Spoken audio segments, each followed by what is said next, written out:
बहुत ही अफसोसनाक दिन है। बतौर वकील मैं ये कह रहा हूँ कि जिस तरह आज मैंने अब्यूज़ अदालत में देखी है, मैंने अपनी वकालत की ज़िंदगी में ऐसा नहीं देखा। सख्त आर्गूमेंट्स होते हैं, सब कुछ होता है, लेकिन वकला के ज़रिए बात होती है और अदालत रेगुलेट करती है। मैं ये एक्सपेक्ट नहीं कर रहा था कि अदालत के अंदर साबिक वज़ीर-ए-आज़म को, हमारे तो दोस्तों ने बातें की हैं बड़े सोफिस्टिकेटेड अंदाज में, मैं साफ अंदाज में बात कर रहा हूँ कि आज साबिक वज़ीर-ए-आज़म पाकिस्तान इमरान खान को अदालत में जज के सामने गाली दी गई है। बहुत गलत हुआ है, बहुत गलत हुआ है। आप अपने दलाइल में वजन पैदा करें, आप गालियां ना दें, आप अब्यूज़ ना करें। और केस तो पिछली पेशी में ख़त्म हो चुका था। आज तो 9 बजे हम इस उम्मीद में थे कि फैसला आएगा। हम तो हाई कोर्ट में थे।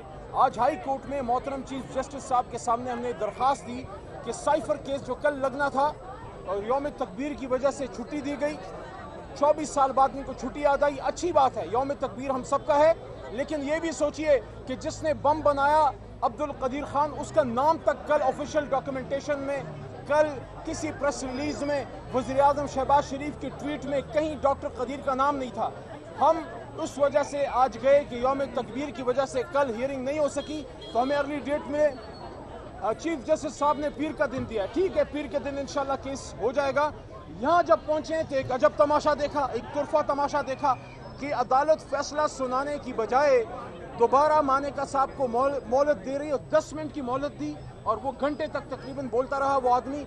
और वो ये नहीं सोच रहा था कि उस अदालत में ये हमारी बहनें और माएँ बैठी हैं, हमारी ख़वातीन बैठी हैं। लेकिन हम दोबारा ये कहते हैं, जिस तरह बैरिस्टर गौर साहब ने, उमर यूब साहब ने और शिबली साहब ने और हमारे वकला ने ये बात की है कि इंशाल्लाह, और हमारी बहन ने कमल शोजब साहिबा ने भी, कि हम अपना हौसला नहीं हारेंगे। मैंने अदालत में अपने वकला को भी ये बात की, हमारा काम मुकाबला करना है। हम हर फोरम पे जाएंगे, दलाइल में वजन पैदा करेंगे, हमारे पास मजबूत केस है। और एक सवाल मैं ज़रूर मानिका साहब से पूछना चाहता हूँ, बसद एहतराम, क्योंकि उम्र में मुझसे बड़े हैं। आपको 5 साल बाद कैसे याद आया कि इद्दत में मसला है?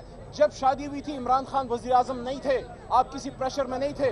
और जब इमरान खान की हुकूमत ख़त्म हुई, आपको पौने 2 साल बाद ये केस कैसे याद आया? इसका मतलब है कहीं ऐसा तो नहीं है कि जब आपकी गिरफ्तारी हुई और उसके बाद कोई सॉफ्टवेयर अपडेट का मसला तो कहीं नहीं है?